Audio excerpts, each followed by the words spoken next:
들립니까? 저는 잘 안 들리는데 지난주에 그 앰프를 좀 많이 이렇게 다시 보강하고 있는데 좀 뭔가 안 맞아서 지금 하우링이 나고 그래서 잘 안 맞습니다. 근데 방금까지도 잘 됐는데 지금 좀 그러네요. 잘 들려요? 한번 서로 간에 인사 한번 합시다. 오늘은 색다른 말로 한번 인사 한번 합시다. 마라나타. 다시 한번 마라나타. 옆 사람이나 좀 보면서 해요. 참. 다시 한번 손잡고 한번 마라나타. 마라나타의 뜻은 주 예수의 오시옵소서, 그런 뜻이 되겠습니다. 주님 오시옵소서. 예수님께서 부활하셔서 세상에 40일 동안 계셨습니다. 계시면서 이제 제자들에게 최소한 10회 이상 나타나셔서 자기의 부활의 모습을 보여주시고, 예수님께서 감람산에 가셔서 감람산 500여 형제들이 있는 가운데서 주님께서 승천을 하셨습니다. 지금도 감람산에 가게 되면은 예수님께서 승천하신 그 승천의 자리에 예수 승천 기념교회당이 세워져 있습니다. 아주 큰 교회당이 아니라 조그만 동그란 원형으로 기념교회가 세워졌습니다. 그런데 늘 전쟁이 있어서 이슬람 사람들이 치고 올라오게 되면은 또 훼손해 버리고, 또 십자군이 또 그것을 점거하면은 또 복원하고, 역사적인 여러 가지 과정들이 있었습니다. 그리고 지금은 그 도명이 예수님이 승천하셨기 때문에 승천교회가 하늘이 이렇게 천정이 없습니다. 풍 뚫렸어요. 그런데 이것을 부인하는 이슬람 사람들이 거기에다가 막아버렸습니다. 그래서 동그랗게 돌로 해서 지금 막아진 상태로 지금도 예수님 승천 교회당이 지어져 있습니다. 예수님께서 500여 형제들이 있는 가운데 감람산에서 이렇게 승천을 하셨는데, 그 감람산은 아주 예루살렘과 가깝습니다. 아주 가까워요. 예루살렘 성에서 나와서 기드론 골짜기를 건너자마자 감람산이 있습니다. 그리고 거기 바로 감람산 밑에 예수님께서 겟셋마네에서 기도하셨던 겟셋마네가 있고, 바로 조금 더 올라가면은 거기에 주기도문을 가르쳤던 주기도문 교회가 있고, 조금 더 올라가면은 승천교회가 자리를 잡고 있습니다. 예수님께서 부활하셔서 이 감람산에서 500여 명의 성도들과 제자들이 보고 있는 그 가운데서 하늘로 승천을 하시게 됩니다. 이미 예수님께서 구름을 타고 승천을 하셨음에도 불구하고 제자들이 하늘만 쳐다보고 있습니다. 그래서 예수님께서 승천하셔서 이미 사라진 이후에도 하늘을 쳐다보고 있는 그들을 향해서 두 사람이 갈릴리 사람들아, 어찌하여 하늘만 쳐다보느냐? 예수님은 너희가 본 그대로 이 땅에 오시리라고 두 사람이나 말했다라고 말하는데, 두 사람은 천사로 여겨집니다. 오늘 성경에 보게 되면은 우리가 읽었던 요한계시록 이제 1장 7절에 보면은 볼지어다 그가 구름을 타고 오시리라라고 말씀을 했습니다. 여기서 시작을 어떻게 시작하는가? 이 볼지어다라고 말씀하고 있습니다. 이 볼지어다라는 이 말은 감탄사입니다. 예수님께서 이 땅에 오실 때 예수의 오심을 목격하는 사람들이 그의 영광스러움과 찬란한 빛을 통하여서 다 감탄할 정도로, 모두 다 감동할 정도로 예수 그리스도께서 이 땅에 재림하심을 예고를 하고 있습니다. 그래서 볼지어다 그가 구름을 타고 오시리라. 예수님께서 구름을 타고 오시는데 그 예수님을 보고 사람들이 감탄한다는 것입니다. 성도 여러분, 예수님은 이 땅에 오실 때 어떤 모습으로 오시는가? 구름을 타고 이 땅에 다시 재림하시는 것입니다. 구름은 성경이 보면은 하나님의 임재, 하나님의 현현을 뜻할 때 구름을 자주 사용하셨던 것을 보게 됩니다. 하나님이 임재하신다, 하나님이 나타나셨다. 현현이라는 말은 나타나실 때 항상 무엇으로 나타나셨냐면은 구름으로 많이 임하셨고 나타나 주셨습니다. 그래서 그 예수님의 그 나타나심, 그 하나님의 나타나심을 성경을 통해서 보게 되면은 출애굽기 13장에 보면은 이스라엘 백성들이 광야를 걸을 때 낮에는 너무 더웠습니다. 그때 하나님께서 그들에게 임하셨는데 어떤 형태로 임하셨냐면은 구름으로 임하셨습니다. 또한 출애굽기 40장에 보면은 이스라엘 백성들이 그 해막을 지어놓고 그 해막 성막을 지어놓고 거기에 번개를 두었을 때 하나님께서 거기에 임하실 때도 무엇으로 임하셨냐면은 구름으로 임하셨습니다. 또한 열왕기상 8장 10절에 보면은 솔로몬이 그 솔로몬 성전을 지어놓고 낙성식, 곧 하나님 앞에 헌당 예배를 드릴 때 그때 구름이 성전에 가득했습니다. 감히 어떤 사람도 들어가지 못할 정도로 구름이 빼곡했습니다. 모든 사람이 두려워했다라고 성경은 말하고 있습니다. 그래서 하나님의 임하심, 하나님의 나타나심, 이것이 바로 구름을 통해서 왕왕 성경에 보면은 많이 나타나셨다는 것입니다. 또한 마태복음 17장에 보게 되면은 예수님께서 제자 셋을 데리고 산에 올라가서 기도하실 때 예수님이 변화되었습니다. 그리고 하늘에 구름이 있었고 구름 속에서 하나님의 음성이 들렸다, 그렇게 성경은 말하고 있습니다. 예수님께서 이 땅에 오실 때 구약 그리고 신약에서도 구름을 왕왕 사용해서 이 땅에 오셨습니다. 그것처럼 예수님이 구름은 아니고 하나님이 구름은 아니지만은 구름이라는 도구를 통해서 이 땅에 반드시 보신 그대로 오실 줄로 믿습니다. 그때 오실 때 주님의 영광스러움이 얼마나 찬란하고 화려하든지 그 영광스러움이 모든 사람은 감탄하고 감복하게 될 줄로 믿습니다. 우리 주님께서 이 땅에 오실 때 오늘 성경에 보게 되면은 어떻게 오실 것인가? 구름을 타고 오시는데 각 사람의 눈이 그를 보겠다. 그리고 그를 찌른 자들, 그를 핍박하는 자들도 볼 것이고 땅에 있는 모든 족속이 그로 말미암아 애곡한다. 그렇게 말씀하고 있습니다. 예수님의 오심은 공개적으로 옵니다. 비공개적이 아닙니다. 또한 예수님의 오심은 어느 한 지역에만 오시는 것이 아닙니다.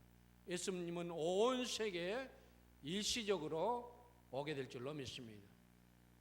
예수를 믿은 사람도 보지만은 예수를 핍박했던 사람들, 예수를 잡아서 찔렀던 그러한 군인들, 그리고 핍박했고 예수를 죽였던 유대 모든 사람들도 보고 또한 오늘날 교회를 핍박하고 예수 믿는 성도들을 박해하는 모든 박해자들도 동시에 보게 될 것이고 모든 족속이 다 보고 울게 될 것이다, 애통하게 될 것이다 라고 성경은 말하고 있습니다. 오늘날 많은 사람들이 현혹당합니다. 내가 재림 예수다 그렇게 말하는 사람이 있어요. 한국에도 여러 사람이 내가 재림했다라고 말합니다. 그러나 예수의 재림은 어느 한 지역에만 오는 것 아닙니다. 비공개적으로 오는 것이 아닙니다. 믿는 사람이나 믿지 않는 사람이나 다 보도록 공개된 상태에서 오실 줄로 믿습니다. 한꺼번에 일시적으로 보게 되는 것입니다. 우리가 지구를 보게 되면은 지구는 태양을 주위를 돌면서 이렇게 자전을 합니다. 태양 반대편으로 가면은 밤입니다. 보이지 않습니다. 그리고 태양이 비치는 것만 낮입니다. 우리 주님이 오실 때는 그 태양, 해들이 빛을 잃게 됩니다. 부활하신 주님의 빛이 얼마나 강치가 나든지 이 세상 어둠이 하나도 없이 다 밝게 되고 밝은 대세상과 같은 그러한 세상 가운데서 모든 살아있는 자들과 죽어서 잠자는 자들도 무덤에서 일어나서 다시 오시는 구름 타고 오실 예수 그리스도를 맞이하게 될 줄로 믿습니까? 그래서 예수의 오심은 우주적입니다. 예수 오심은 전 세계적입니다. 예수의 오심은 공개적입니다. 공개적. 누구만 알고 누구만 모르고 아닙니다. 다 알게 될 줄로 믿습니다. 재림 예수라고 말하는 자들의 말에 속아 넘어가지 말기를 주의 이름으로 축원합니다. 또한 예수 그리스도의 오심을 누가 더 확실히 오늘 성경을 통해서 말씀해 주시는가? 8절 말씀 보면은 주 하나님이 이르시되 나는 알파와 오메가라, 이제도 있고 전에도 있었고 장차 올 자요 전능한 자라 하시더라. 예수의 오심, 그분은 어떤 분인가? 그는 알파요 오메가라. 알파는 헬라어 첫 문자입니다. 그리고 오메가는 마지막 자를 말합니다. 처음과 시작이라는 말입니다. 시작과 끝이 바로 주님이시고 이분은 전능하신 하나님이고 영원하신 하나님이고 전지전능하신 하나님으로서 이 땅에 다시 재림할 것을 우리 주님께서 우리에게 약속해 주셨습니다. 우리 주님이 이 땅에 오시는데 왜 오실까? 주의 오심에 관해서 마태복음 25장은 아주 자세히 세 개의 비유를 통해서 말씀합니다. 열처녀에 관한 비유가 있습니다. 그리고 양과 염소에 관한 비유가 있습니다. 그리고 달란트 비유가 있습니다. 우리 주님께서 왜 이 땅에 오시는가? 인자가 이 땅에 와서 양과 염소를 구분하신다 그렇게 말씀했습니다. 양은 오른편에 있게 합니다. 그들을 칭찬합니다. 그들을 향해서 복받은 자들이라고 말합니다. 그들은 영생을 얻고 하나님의 나라를 유업으로 얻을 것이라고 말씀합니다. 그러나 왼편에 있는 자들, 염소와 같은 자들은 저주받은 자들이고 그들을 위해서 마귀와 함께 예비된 영벌, 영원한 지옥에 들어가게 될 것이라고 말씀합니다. 우리 주님께서 구름을 타고 이 땅에 반드시 오실 텐데 주님을 믿고 주님을 따르는 사람들을 구원해서 영원한 하나님의 나라에 들어가게 하고 또한 하나님을 배반하고 하나님을 믿지 않냐고 예수 그리스도에 대한 믿음을 끝까지 거부하는 자들을 심판하셔서 마귀들과 함께 영원한 지옥불에 심판해서 보내기 위해서 이 땅에 오실 줄로 믿습니까? 또한 이 땅에 예수님께서 오신 이유는 요한계시록 22장 12절에 보면 보라 내가 속히 이르니 내가 줄상이 내게 있어 각 사람에게 그가 행한 대로 갚아주리라. 우리가 이 땅에서 살면서 주를 위해서 헌신하고 주를 위해서 핍박받고 주를 위해서 욕보임을 당하는 이러한 모든 사람들의 행위에 대해서 보상해 주시려고, 상급을 주시려고 이 땅에 오신 줄로 믿습니다. 우리는 반드시 오십니다. 마라나타 주 예수여 오시옵소서라. 저와 여러분들이 이러한 신앙을 가지고 주 오심을 늘 사모하는 귀한 성도들 될 수 있기를 바랍니다. 또한 교회를 향해서 뭐라고 우리가 말을 하냐면은 기다림의 공동체라 그렇게 말을 합니다. 오늘날 예수 오심을 기다리는 사람들, 이 사람들을 갖다가 교회라고 말씀을 드릴 수 있고, 이들을 갖다가 신랑을 기다리는 신부로 말씀을 드릴 수가 있겠습니다. 그래서 교회가 무엇인가? 기다리는 자들의 모임이다. 누구를 기다리는 자들인가? 재림하실 예수 그리스도를 기다리는 자들이 바로 저와 여러분들이고 우리의 교회인 줄로 믿습니다. 초대교회는 이러한 기다림에 관해서 여러 가지로 사모하면서 말씀하고 있습니다. 빌립보서 3장 20절에 보면 그러나 우리의 시민권은 하늘에 있는 자라 거기부터 구원하는 자 곧 주 예수 그리스도를 기다리노니. 우리의 시민권이 어디 있는가? 하늘에 있다는 것입니다. 하늘에 시민권이 있는 자들은 그가 오심을 날마다 기다려야 된다라고 말씀하고 있습니다. 데살로니가전서 4장 16절에 보면 주께서 호령과 천사장의 소리와 또한 하나님의 나팔 소리로 친히 하늘로부터 강림하실 것을 말씀하고 있습니다. 주님께서 신랑이로다 맞으라라고 호령하신다는 것입니다. 그리고 또한 천사장의 소리가 들립니다. 그리고 하나님의 나팔 소리, 천사들이 나팔을 불면서 이 땅에 오실 때 어떻게 오시는가? 주님이 친히 오실 때 이 땅에 그러한 모습으로 강림, 재림하신다라고 말씀하고 있습니다. 그래서 저와 여러분들은 주의 오심을 날마다 사모하고 주의 재림을 또한 기다리는 마음을 가지고 신앙생활을 해야 될 것입니다. 초대교회 인사말 중에 하나가 마라나타입니다. 너무나도 힘들고 어려웠습니다. 그들은 늘 힘들고 어려운 가운데서도 하나의 소망을 가지고 살았는데 우리 주님께서 다시 오십니다. 주 예수여 오시옵소서. 마라나타 마라나타 주 예수여 오시옵소서라고 늘 기도하면서 이 재림의 소망을 가지고 신앙 생활을 했던 자들이 초대교회 성도들입니다. 그런데 여러분, 우리 주님께서 오신다고 약속을 하셨는데, 그리고 성도들이 왜 그렇게 기다림에 불구하고 주님의 재림은 더디고 지연되는 것일까? 두 가지 때문입니다. 첫째는 어떤 이유 때문에 주의 재림이 지연되는가? 하나님의 시간과 우리의 시간의 개념이 다릅니다. 베드로는 말하기를 하루가 천년 같고 천년이 하루 같다라고 말했습니다.